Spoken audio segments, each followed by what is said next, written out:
My dad said, "This year's just too crowded. Maybe you and the kids sit it out." I said, "No problem." Then my daughter saw a video on Instagram, my cousin's friends, her boss, even a toddler from next door, all at my parents' house. I took a photo of the gifts we wrapped and texted, dropping these off at Goodwill. 40 minutes later, my dad was at my door breathless. I opened it and said, "It hurts to admit it, but they don't give a damn about me or my kids. I don't think they ever really did."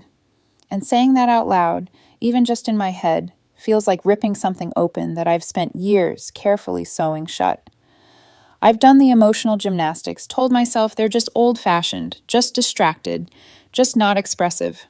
I've excused the missed birthdays, the forgotten names, the way they always acted like we were guests at their table instead of family. And through all of it, I still showed up with gifts, with casseroles, with gas in my tank, and my kids dressed in outfits they'd pick out just for Grandma. So when my dad called last week, I thought it was the usual check-in. He didn't even lead into it, no small talk, just said, "This year's gotten a little crazy, more people than expected. Maybe you and the kids sit it out." That was it. Just like that. Like we were an optional add-on. Like we were taking up space. I said, "No problem," and hung up. My hands were shaking. The living room still smelled like wrapping paper and Scotch tape. I had just finished packing up the anniversary gifts. It was their 30th. I'd gone all out. Spent months stashing away money without the kids noticing. Got them a Cartier watch. Had it engraved. I was going to give it to them after dinner. Thought it might finally mean something. I told the kids we were doing our own thing. Said it like it was a treat. Ordered their favorite pizza. Picked up extra marshmallows for Coco. Smiled through it like everything was fine. My son asked if Grandpa was sick. My daughter wanted to know if Grandma was mad.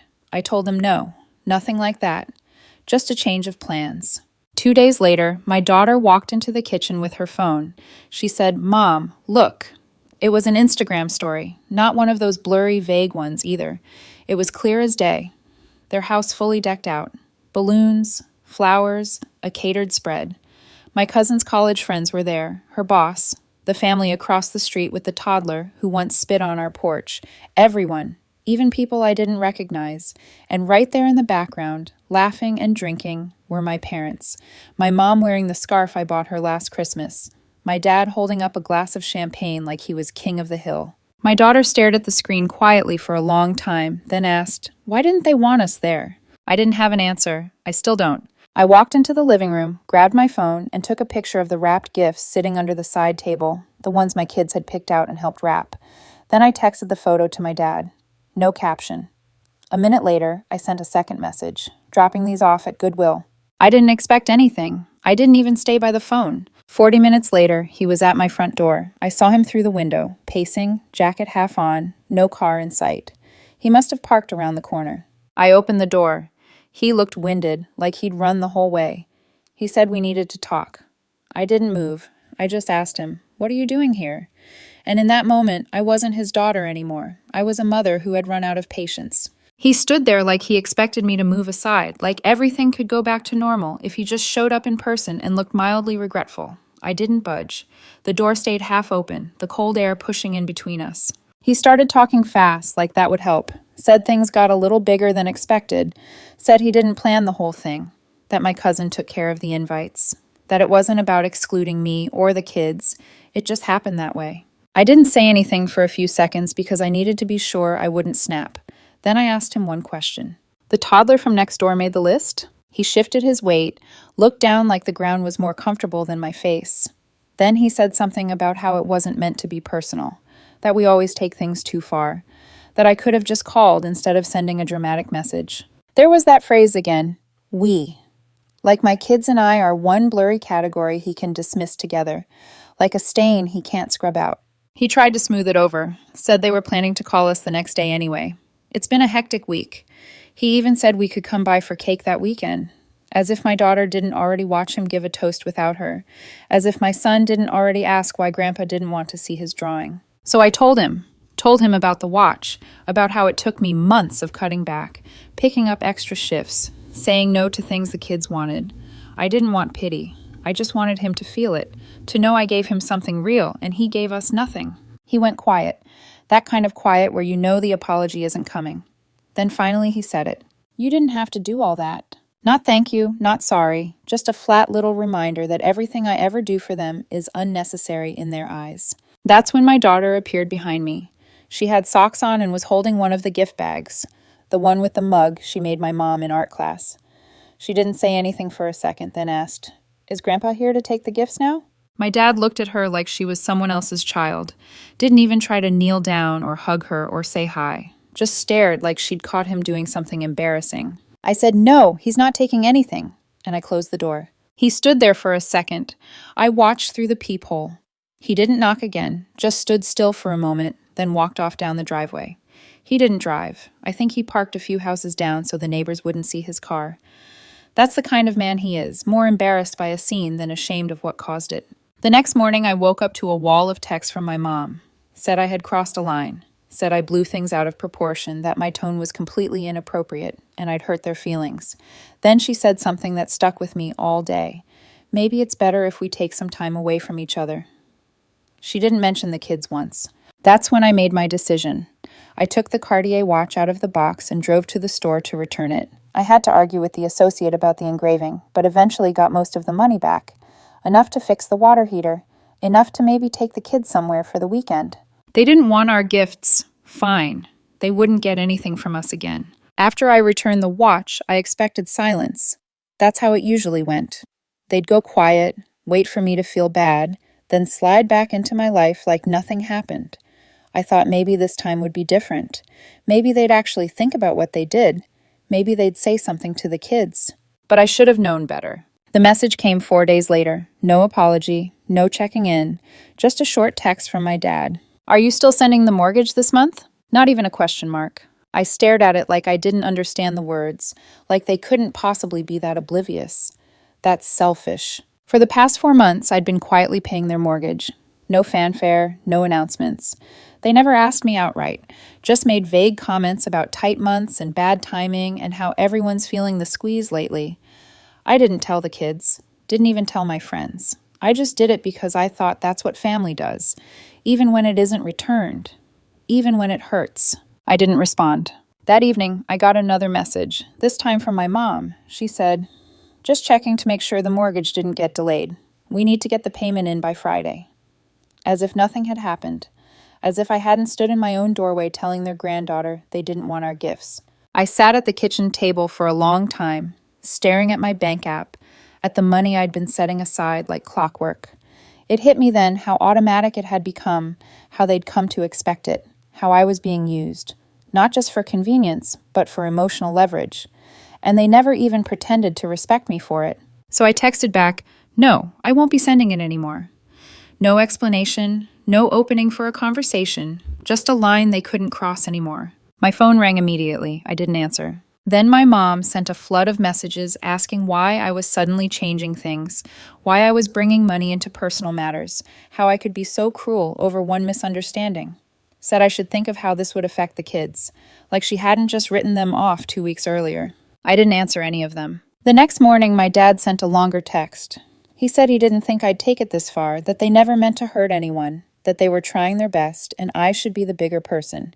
I deleted it without reading the rest. I stared at the phone afterward, feeling that familiar tightness in my chest, the one that always came when they shifted blame, rewrote the story, made themselves the victims.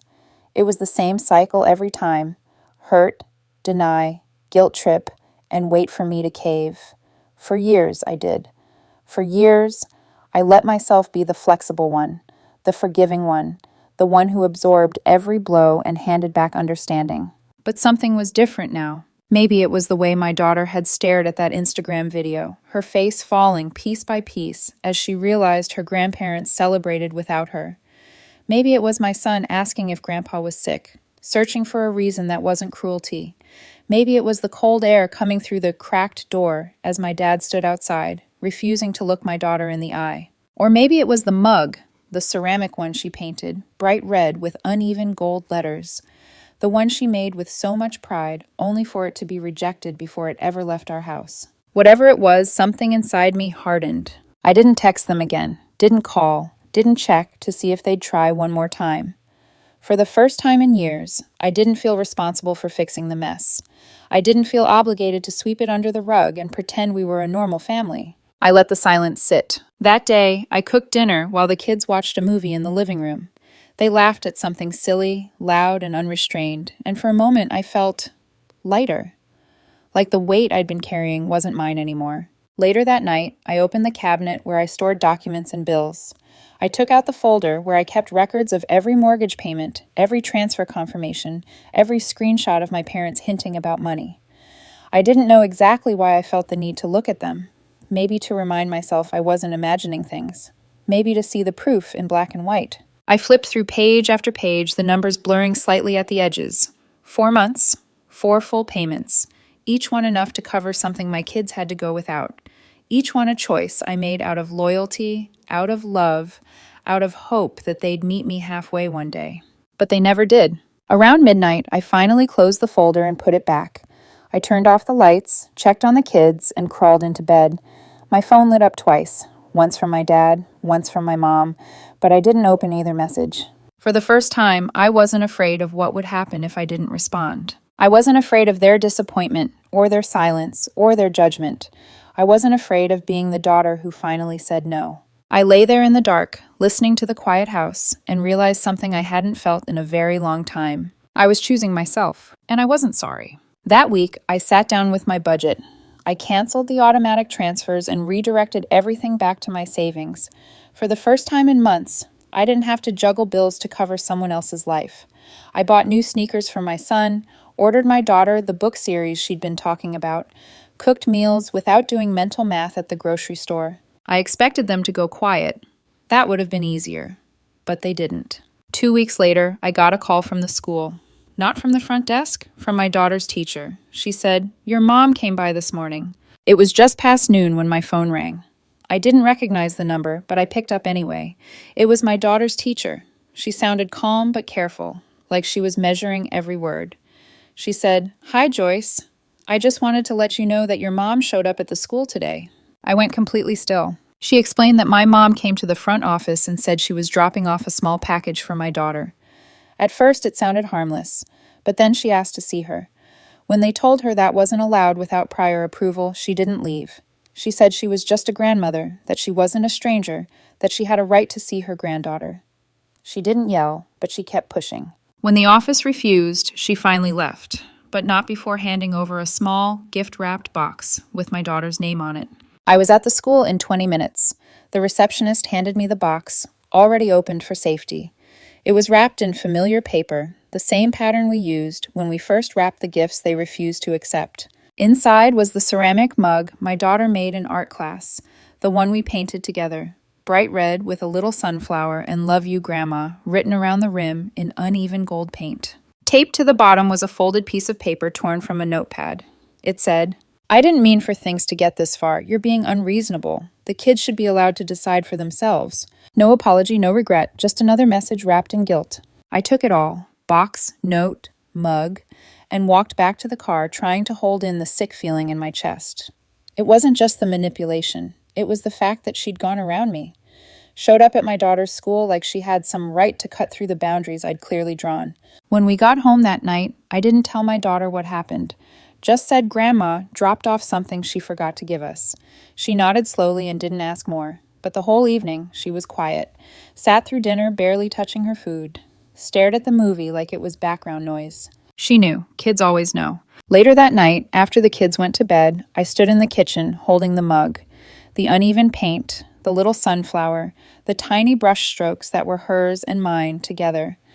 It should have been something sweet, something sentimental. Instead, it felt like a punch to the ribs.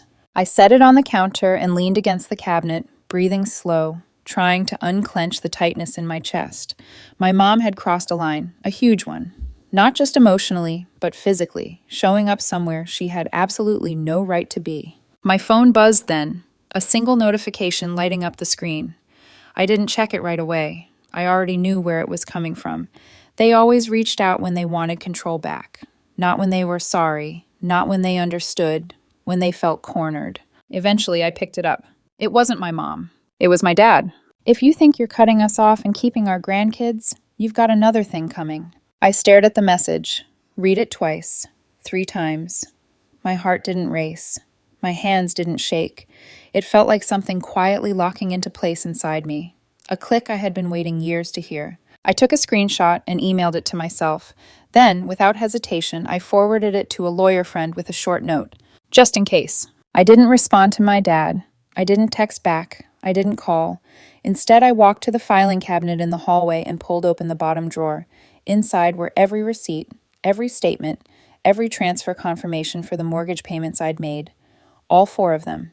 Each labeled, each printed, each one proof. Proof of everything they took and never acknowledged. Proof that if this ever escalated, I wouldn't be walking into anything unprepared. I sat on the floor, papers spread around me, the hallway light buzzing softly overhead.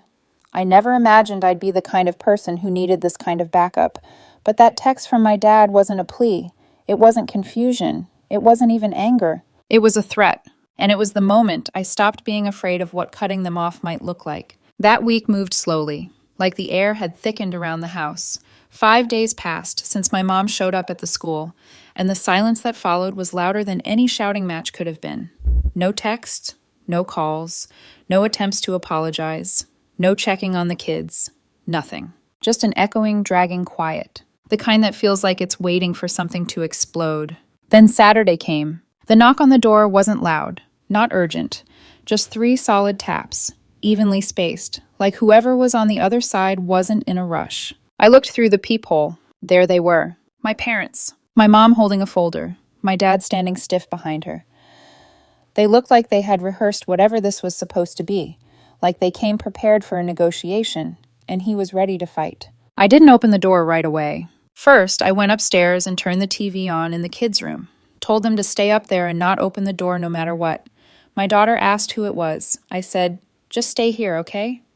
She nodded, her eyes wide but trusting. Then I went back downstairs. I stepped outside and closed the door behind me. No hello, no small talk. My dad jumped straight in. "We came to talk. We need to fix this before things get ugly." It wasn't a plea. It was a warning. My mom handed me the folder. I opened it. Inside were 2 envelopes, each labeled with my kids' names.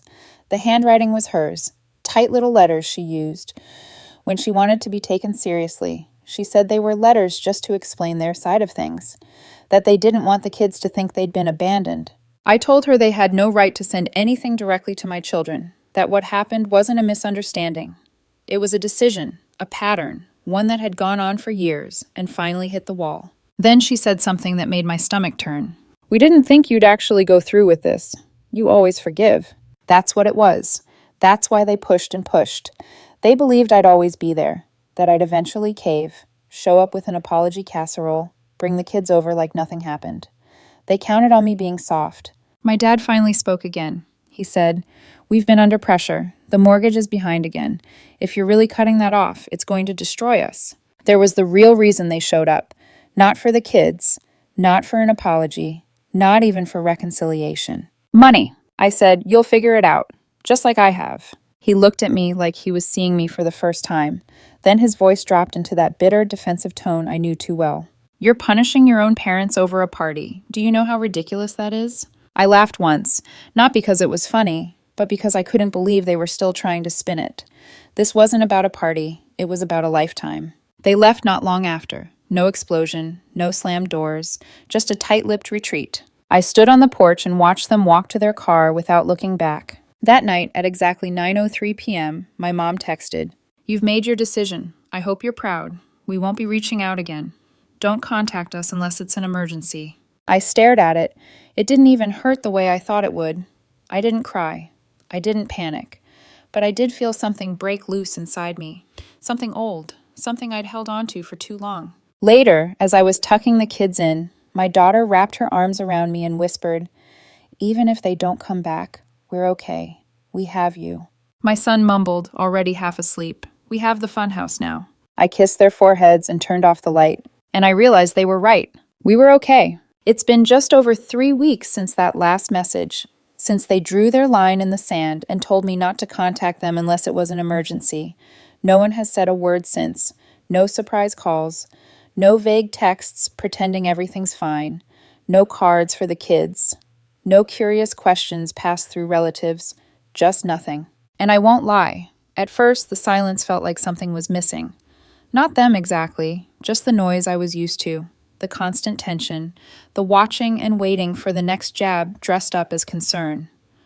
When it stopped, it felt like walking through a house you used to live in, quiet but heavy with memories.